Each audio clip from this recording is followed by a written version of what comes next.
It was not a great while after the affair of the pipe that one morning, shortly after breakfast, Ahab, as was his wont, ascended the gangway to the cabin gangway to the deck. There, most sea captains usually walked at that hour, as country gentlemen, after the same meal, take a few turns in the garden. Soon, his steady, ivory stride was heard, as to and fro he paced his old rounds upon planks so familiar to his tread that they were all overdented like geological stones with the peculiar mark of his walk. Did you fixedly gaze, too, upon that ribbed and dented brow? There also you would see still stranger footprints, the footprints of his one unsleeping, ever-pacing thought. But on the occasion in question, those dents looked deeper, even as his nervous step that morning left a deeper mark.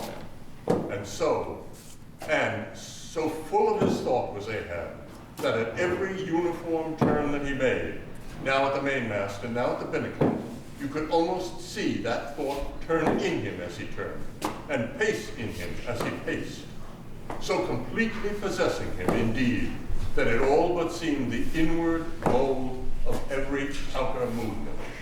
Do you mark him, Flask? Whispered Stubb. The chick that's in him pecks the shell. He'll soon be out. The hours wore on. Ahab, now shut up within his cabin, anon pacing the deck with the same intense bigotry of purpose in his attitude. It drew near the close of the day. Suddenly he came to a halt by the bulwarks, and inserting his bone leg into the auger hole there, and with one hand grasping a shroud, he ordered Starbuck to send everybody aft. Sir, said the mate, astonished at an order seldom or never given on shipboard except in some extraordinary case. Send everybody aft! That's there! There, come down! When the entire ship's company were assembled, and with curious and not wholly unapprehensive faces were eyeing him, for he looked not unlike the weather horizon when a storm is coming up, Ahab, after rapidly glancing over the bulwarks and then darting his eyes among the crew, started from his standpoint, and as though not a soul were nigh him, resumed his heavy turns upon the deck. With head bent and half-slouched hat, he continued to pace, unmindful of the wondering whispering among the men, till Stubb cautiously whispered to Flask that Ahab must have summoned them there for the purpose of witnessing a pedestrian feat. But this did not last long. Vehemently pausing, he cried, What do you do when you see a whale, men? Say out for him! Good! Cried Ahab, with a wild approval in his tones, observing the hearty animation into which his unexpected question had so magnetically thrown. And what do you do next, man? Lower away and after him. And what tune is it you pull to, man? A dead whale or a stove boat? More and more strangely and fiercely glad and approving grew the countenance of the old man at every shout, while the mariners began to gaze curiously at each other, as if marveling how it was that they themselves became so excited at such seemingly purposeless questions. But they were all eagerness again, as Ahab, now half revolving in his pivot hole, with one hand reaching high up a shroud and tightly, almost convulsively grasping it, addressed them thus. All you messengers have now heard me give orders about a white whale. Looky! Do you see this Spanish ounce of gold? Holding up a broad, bright coin to the sun. It is a $16 piece, man. Do you see it, Mr. Starbuck? Hand me yon top maul. While the mate was getting the hammer, Ahab, without speaking, was slowly rubbing the gold piece against the skirts of his jacket, as if to heighten the luster, and without using any words, was meanwhile lowly humming to himself, producing a sound so strangely muffled and inarticulate that it seemed the mechanical humming of the wheels of his own vitality in him. Receiving the topmaul from Starbuck, he advanced towards the mainmast with the hammer uplifted in one hand, exhibiting the gold with the other, and with a high, raised voice exclaiming, "Whoever of ye raises me a white-headed whale with a wrinkled brow and a crooked jaw, whoever of ye raises me that white-headed whale with 3 holes punctured in his starboard fluke, look ye, whoever of ye raises me that same white whale, ye shall have this gold ounce, my boys." Hurrah! Cried the seamen, as with swinging tarpaulins they hailed the act of nailing the gold to the mast. "It is a white whale, I say. A white whale. Skin your eyes for him. Look sharp for white water. If you see but a bubble, say not." All this while, Tashtego, Dagu, and Queequeg had looked on with even more intense interest and surprise than the rest. And at the mention of the wrinkled brow and the crooked jaw, they had started, as if each was separately touched by some specific recollection. "Captain Ahab," said Tashtego, "that white whale must be the same that some call Moby-Dick." Moby-Dick? Do you know the white whale then, Tash? "Does he fantail a little curious, sir, before he goes down?" said the gay-header deliberately. "And has he a curious spout, too?" said Dagu. "Very bushy, even for a Parmacetti, and mighty quick, Captain Ahab?" "And they have 1, 2, 3, a good many iron in him, and hide too, Captain," cried Queequeg disjointedly. "All twisky tweeby twist in him like..." Corkscrew! Aye, Queequeg! The harpoons lie all twisted and wrenched in him. Aye, Dagu! His spout is a big one like a whole shock of wheat, and white as a pile of our Nantucket wool after a great annual sheep shearing. Aye, Tashtego! And his fantail's like a split jib in a squall. Death and devil's men, it is Moby-Dick ye have seen. Moby-Dick! Moby-Dick! "Captain Ahab," said Starbuck, who, with stub and flask, had thus far been eyeing his superior with increasing surprise, but at last seemed struck with a thought which somewhat explained all the wonder. "Captain Ahab, I have heard of Moby-Dick, but it was not Moby-Dick that took off thy leg?" Who told you that? Aye, Starbuck, aye. Me hearties all round, it was Moby-Dick that dismasted me. Moby-Dick that brought me to this dead stump I stand on now. Aye, aye. Aye, aye, it was that accursed whale that raised me, made a poor pegging lubber of me forever and a day. Aye, aye. And I'll chase him round Good Hope, and round the Horn, and round the Norway maelstrom, and round perdition's flames before I give him up. And this is what ye have shipped for, men, to chase that white whale on both sides of land, and over all sides of earth, till he spouts black blood and rolls fin out. What say ye, men? Will ye splice hands on it now? I think you do look brave. Aye, aye. A sharp eye for the white whale. A sharp eye for Moby-Dick. Ah, God bless you. God bless you, Miss Stewart. Go draw the great measure of grog. But what's this face about, Starbuck? Wilt that now chase the white whale? Art thou now game for Moby-Dick? "I am game for his crooked jaw, for the jaws of death too, Captain Ahab, if it fairly comes. In the way of business we follow. But I came here to hunt whales, not my commander's vengeance. How many barrels will thy vengeance yield, even if thou gettest it, Captain Ahab? It will not fetch thee much in our Nantucket market." Nantucket market? Huh! Have I come closer? Starbuck, thou requirest a little lower layer. If money's to be the measurer, man, then the accountants have computed their great counting house, the globe, by girdling it with guineas, 1 to every 3 parts of an inch. Then let me tell thee that my vengeance will fetch great premium here. He spites his chest. What's that for? Methinks it rings most vast, but hollow. "Vengeance on a dumb brute that simply smote thee from blindest instinct. Madness! To be enraged with a dumb thing, Captain Ahab? seems blasphemous. Hark ye yet again, the little lower layer. All visible objects, man, are but as pasteboard masks. But in each event, in the living act, the undoubted deed, there some unknown but still reasoning thing puts forth the moldings of its features from behind the unreasoning mask.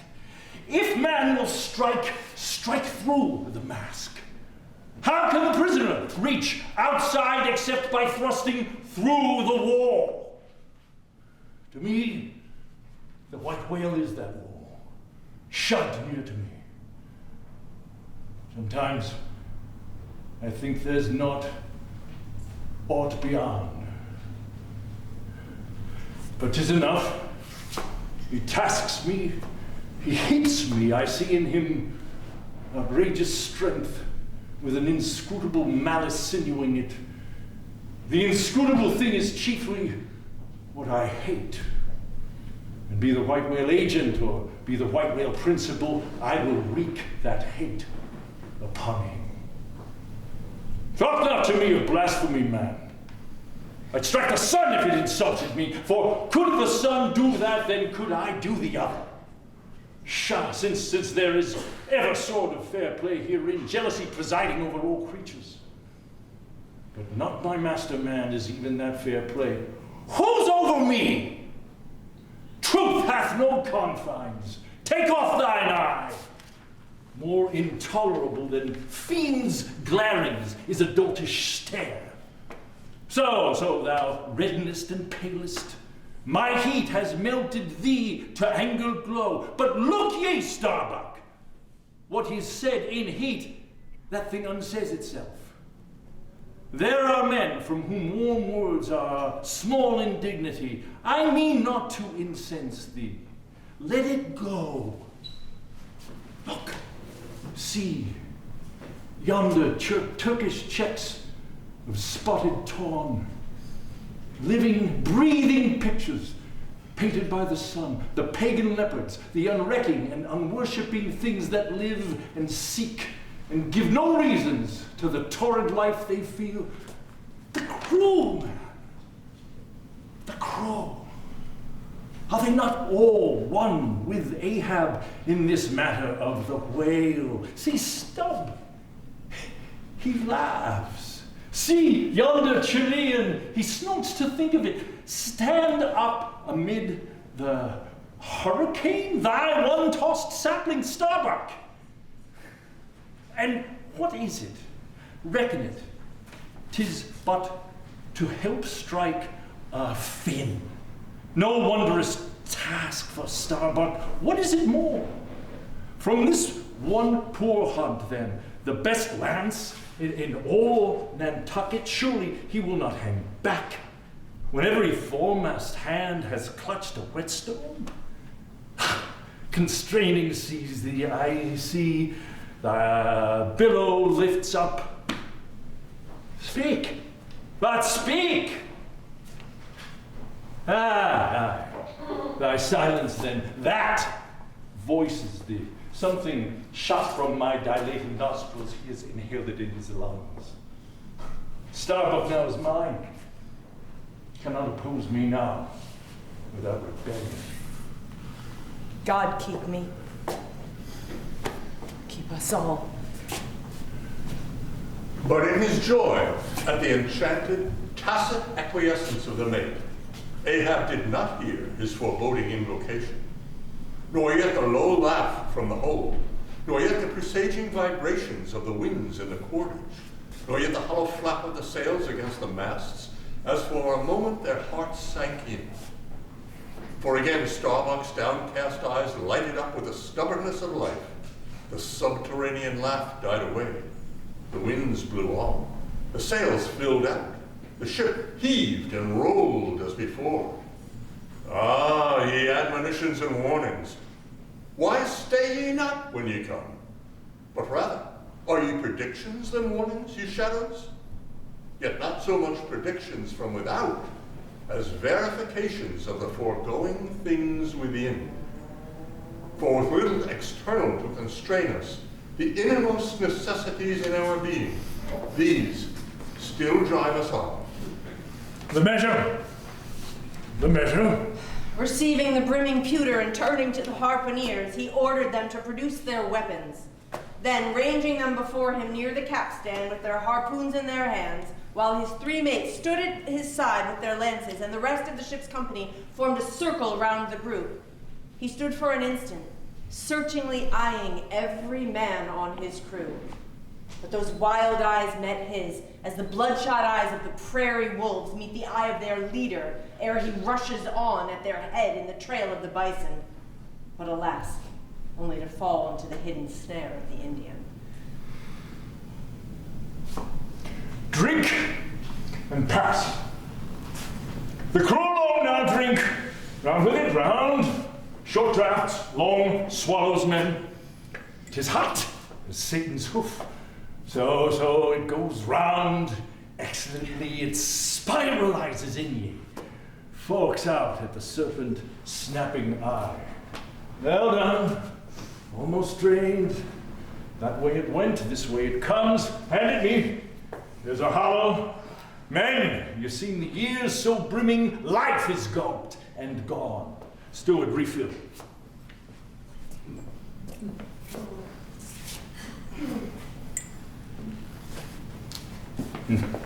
Attend me now, my braves. The crew, alone. Now drink. Advance ye mates, cross ye lances, full before me. Well done. Well done. Let me grasp the axis.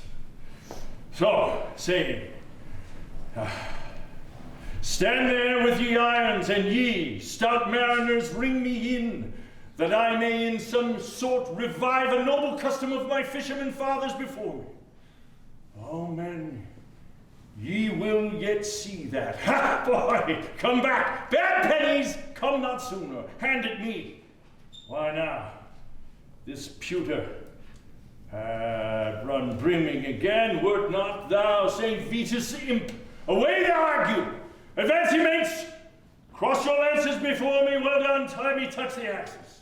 So saying, with extended arm, he grasped the 3 level, radiated lances at their crossed center. While so doing, suddenly and nervously twitched them.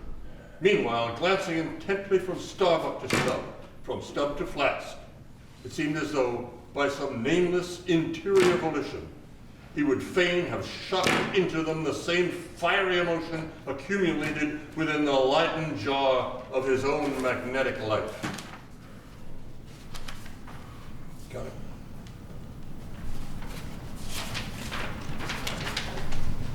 The 3 mates quailed before his strong, sustained, and mystic aspect. Stub and Flask looked sideways from him. The honest eye of Starbuck fell downright. In vain, but maybe 'tis well, for did ye 3 but once take the full forced shock, then mine own electric thing, that perhaps expired down from out me. Perchance too it would have dropped ye dead. Perchance ye needed not down lances. Now ye mates, I do appoint ye 3 cupbearers to my 3 pagan kinsmen there. Yon 3 most honorable gentlemen and noblemen, my valiant harpooneers. Disdain the flask? What? When the great Pope washes the feet of beggars using his tiara for a ewer. Oh, my sweet cardinals, your own condescension, that shall bend ye to it. I do not order ye. Ye will it. Cut your seizings and draw your poles, ye harpooneers. Silently obeying the order, the 3 harpooneers now stood with the detached iron part of their harpoons, some 3 feet long, held, barbs up, before him.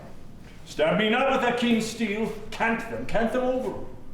Know ye not the goblet head? Turn up the socket. So now, see, you cupbearers, advance the irons, take them, hold them while I fill.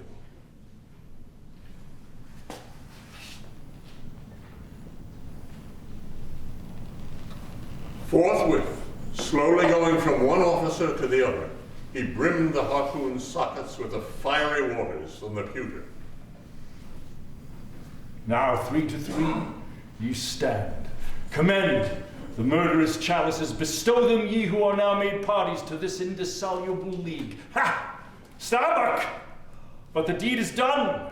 You, ratifying son, now waits to sit upon it. Drink ye, harpooners, drink and swear ye men, that hath the deathful whaleboat's bow.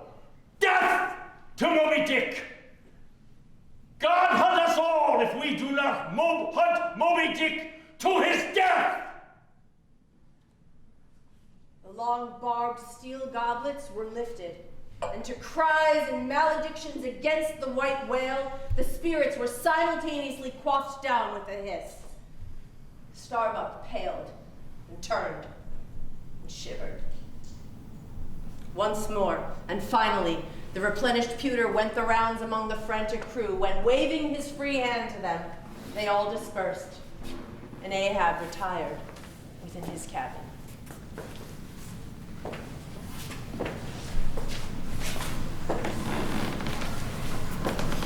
Chapter 37, Sunset. The cabin by the stern windows. Ahab sitting alone and gazing out. I leave a white and turbid wake, pale waters, paler cheeks where'er I sail. The envious billows sidelong swell to whelm my trap. Let them. But first I pass. Yonder, by ever-brimming goblets rim, the warm waves blush like wine. The gold brow plumbs the blue. The diver sun, slow dived from the noon, goes down. My soul mounts up. She wearies with her endless hill. Is then the crown too heavy for what I wear? Is this iron crown of Lombardy? Yet it is bright with many a gem. I, the wearer, see not its far flashings, but darkly feel that I wear that dazzlingly confounds. 'Tis iron, that I know, not gold. 'Tis split, too, that I feel. The jagged edge galls me, so my brain seems to beat against the solid metal. Aye, steel skull mine, the sort that needs no helmet in the most brain-battering fight. Dry heat upon my brow? Oh, time was, when as the sunrise nobly spurred me, so the sunset soothed. No more. This lovely light, it lights not me. All loveliness is anguish to me, since I can ne'er enjoy.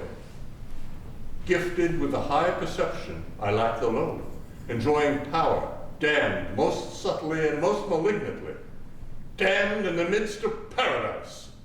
Good night. Good night. Waving his hand, he moves from the window. 'Twas not so hard a task.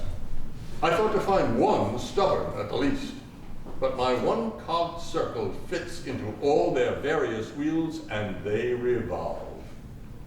Or, if you will, like so many anthills of powder, they all stand before me, and I their match.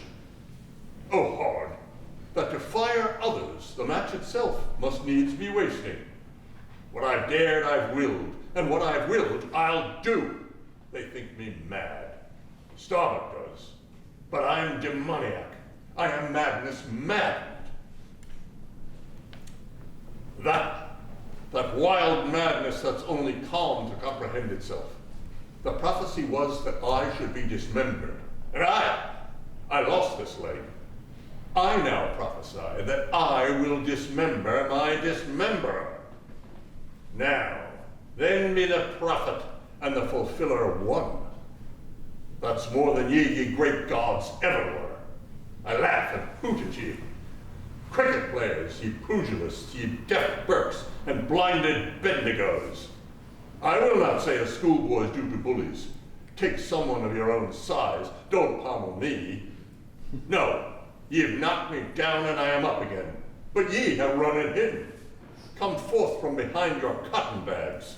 I have no long gun to reach ye. Come. Ahab's compliments to ye. Come and see if ye can swerve me. Swerve me? Ye cannot swerve me, else ye swerve yourselves. Man has you there, Swerve me, the path to my fixed purpose is laid with iron rails, whereon my soul is grooved to run. Over unsounded gorges, through the rifled hearts of mountains, under torrents' beds, unerringly I rush. Naught's an obstacle, naught's an angle to the iron way.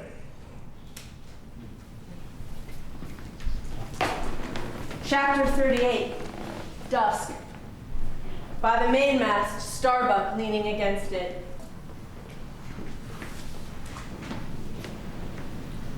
My soul is more than matched.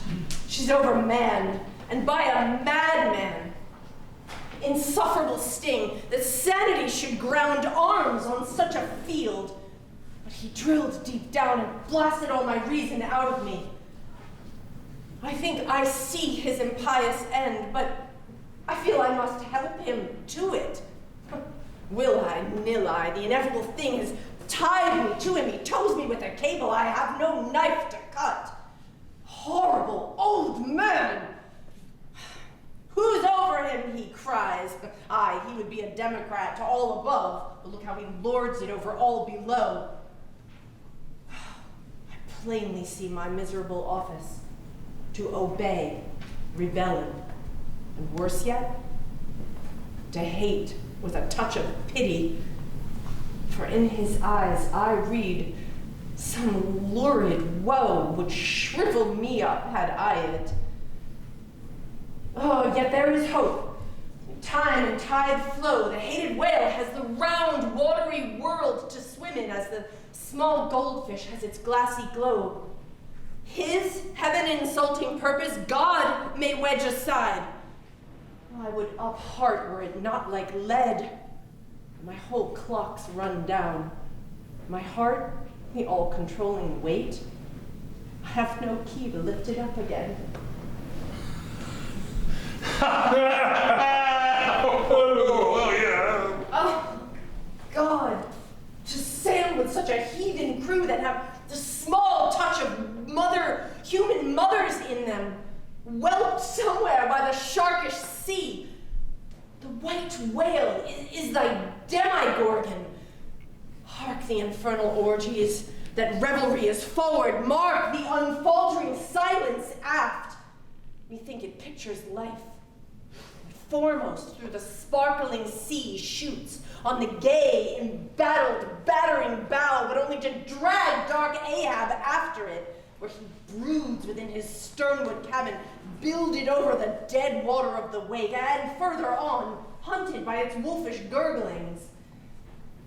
The long howl thrills me through. Oh, peace, ye revelers, and set the watch! Oh, life. 'Tis in an hour like this, with soul beat down and held to knowledge, as wild, untutored things are forced to feed. Oh, life. 'Tis now that I do feel the latent horror in thee. But 'tis not me. That horror is out of me. And with the soft feeling of the human in me, yet will I try to fight ye grim phantom futures. Stand by me, hold me, bind me, O ye blessed influences.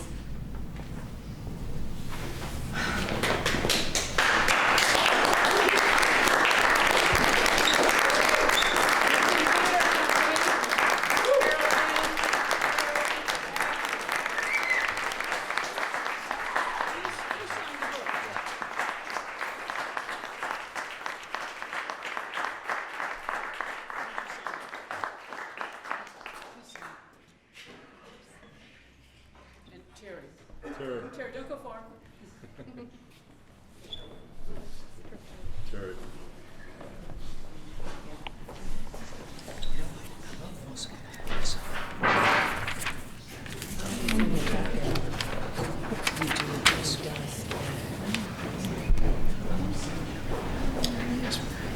Thank you.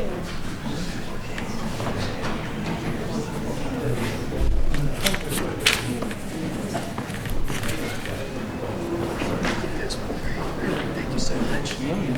Sorry. Thank you so much. Oh, thank you. One more time right there.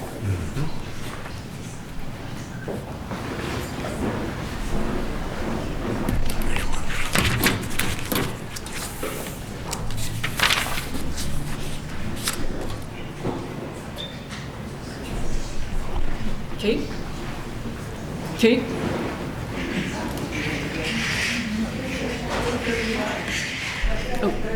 Oh, you're not doing 39? I'll read it. Okay. Chapter 39, The First Night Watch. Stub, solace, and mending a brace. Ha ha ha ha, hem. Clear my throat. I've been thinking over it ever since, and that ha's the final consequence. Why so? Because a laugh's the wisest, easiest answer to all that's queer. And come what will, one comfort's always left, that unfailing comfort is, in all predestinated. I heard not all his talk with Starbuck, but to my poor eye, Starbuck then looked something as I the other evening felt. But sure the old mogul had fixed him. I twigged it, knew it, had the gift, might readily have prophesied it, for when I clapped my eye upon his skull, I saw it. Well, Stub, wise Stub, that's my title. Well, Stub, what of it, Stub? Here's the carcass. I know not all that may be coming, but be it what it will, I'll go to it laughing. Such a waggish leering as lurks in all your horribles. I feel funny. Fala, rila, skria. What's my juicy little pair at home doing now? Crying its eyes out? Giving a party to the last arrived harpooneers? I dare say, gay as a frigate's pennant. And so am I. Fala, lara, skria. Oh, we'll drink tonight with hearts as light, to love as gay and fleeting, as bubbles that swim on the beaker's brim and break the lips while meeting. A brave stave that. Who calls? Mr. Starbuck? Aye, aye, sir. He's my superior. He has his too, if I'm not mistaken. Aye, aye, sir. Just through with this job. Coming.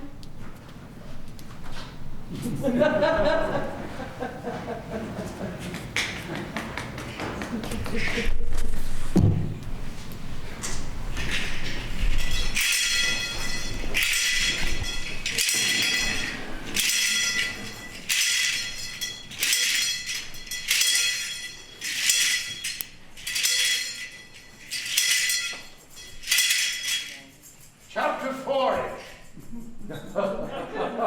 Midnight in the forecastle. Harpooners and sailors! Foresail rises and discovers the watch standing, lounging, leaning, and lying in various attitudes, all singing in chorus. Farewell and adieu to you, sailors. Farewell and adieu to you, ladies of Spain.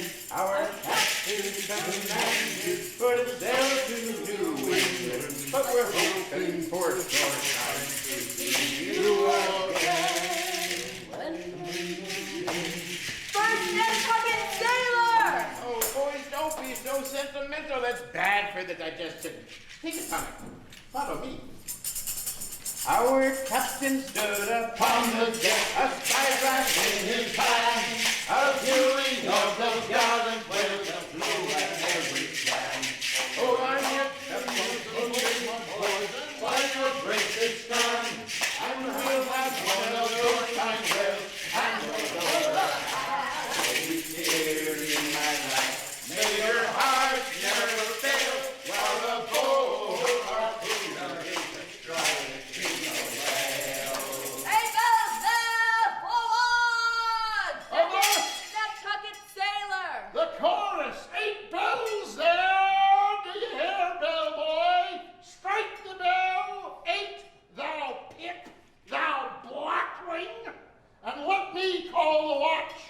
a sort of mouth for the hogshead mouth. So, starlings ahoy! 8 bells there below, tumble! Dutch sailor! Grand snoozin' tonight, matey. Fat night for that. I marked this in our old mogul's wine. It's quite as deadening to some as filliping to others. We sing, then we sleep, aye? Lie down there like ground to your butts, and at 'em again.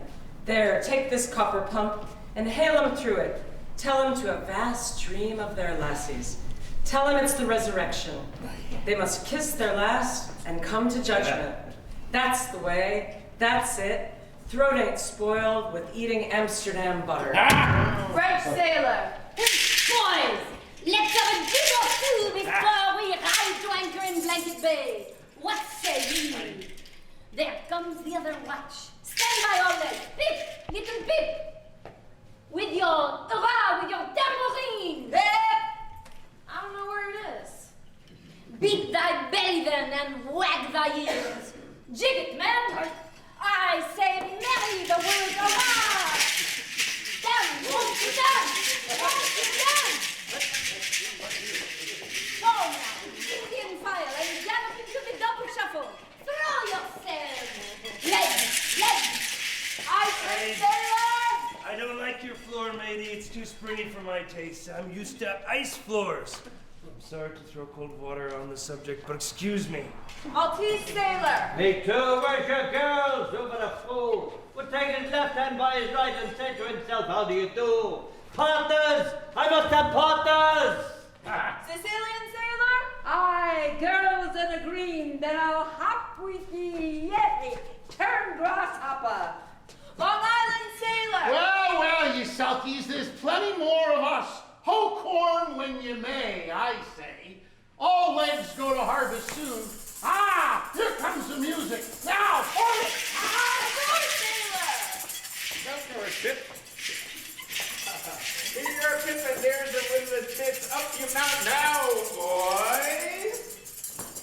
Come on. Go, Pip, big it, bellboy, rig it, sing it. Sing it, quick it, bellboy, make fireflies. Break the jinglers. Jinglers, you say? Oh, there goes another dropped off. I found it so. Rattle thy teeth then and pound away, make a pagoda of thyself. French sailor? Merry lad.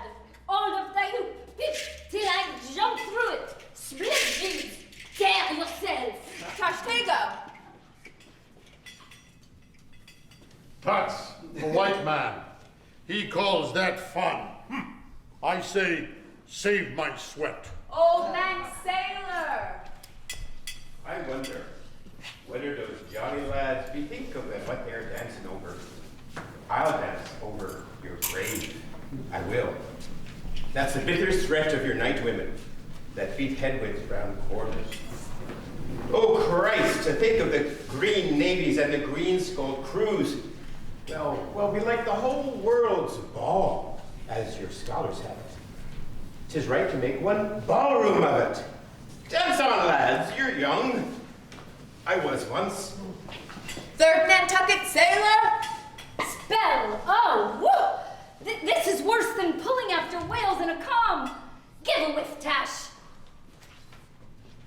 Lascar sailor. By Brahma boys, it'll be douse sail soon.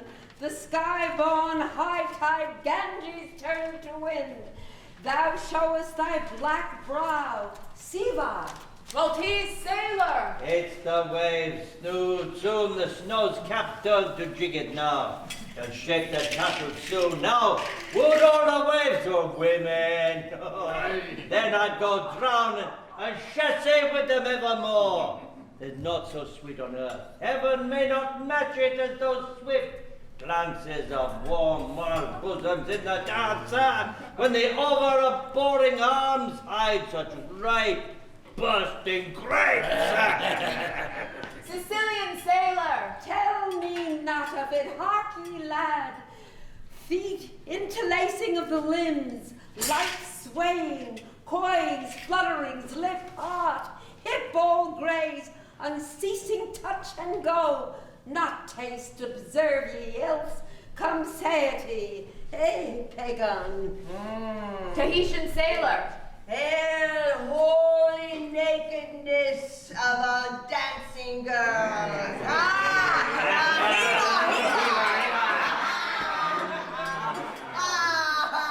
Low veiled high palm, Tahiti. I still rest me on thy mat, but the soft soil has slid. I saw thee woven in the wood, my mat, green the first day I brought you thence, now worn and wilted quite me. Not thou nor I can hear the change. How then, if so, be transplanted to yon sky?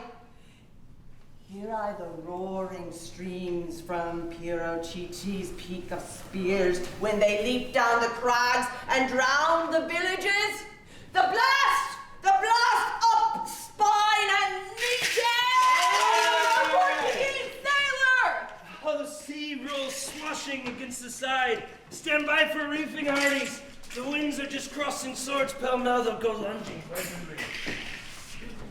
Danish sailor. Crack old ship, so long as thou crackest thou hold it. Well done! The mate there holds you to it stiffly. He's no more afraid than the iron-footed Quarterdeck, put there to fight the Baltic with storm-lashed guns, on which the sea salt cakes. Fourth Nantucket sailor! He has his orders, mind ye that. I heard old Ahab tell him he must always kill a squall, something as they burst a waterspout with a pistol. Fire your ship right into it! English sailor! Blood, but that old man's a grand old cove. We're the land to hunt him up his whale. How will three pines shake? Pines are the hardest sort of tree to live when shifted to any other soil. And here there's none but the crew's cursed clay. Steady, helmsman, steady. This is the sort of weather when Gray's hearts snap ashore and Neil's hull split at sea. Our captain has his birthmark.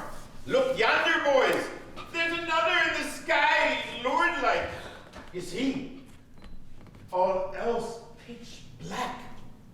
Dagoon. What of that? Who's afraid of black's afraid of me.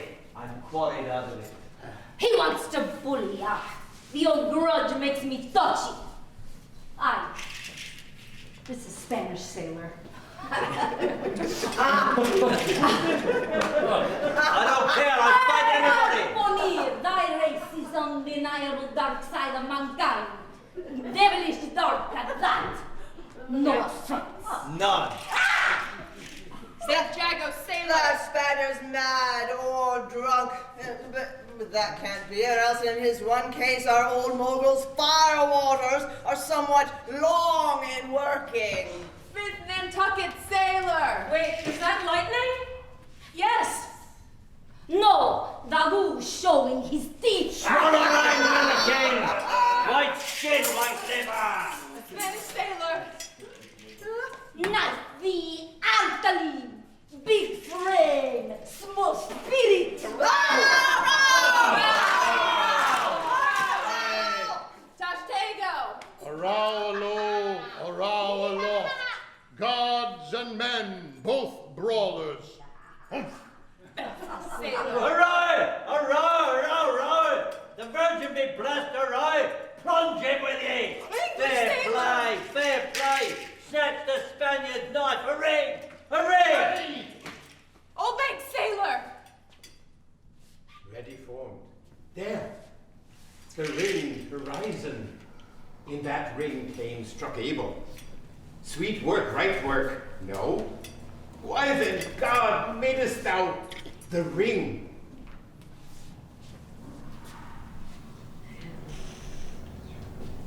Hands by the halyards, in top gallant sails. Stand by to reef topsails.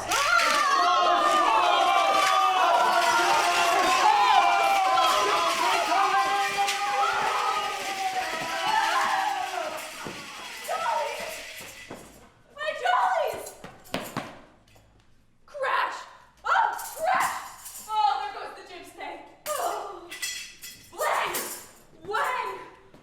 God, oh! Duck lower, hip.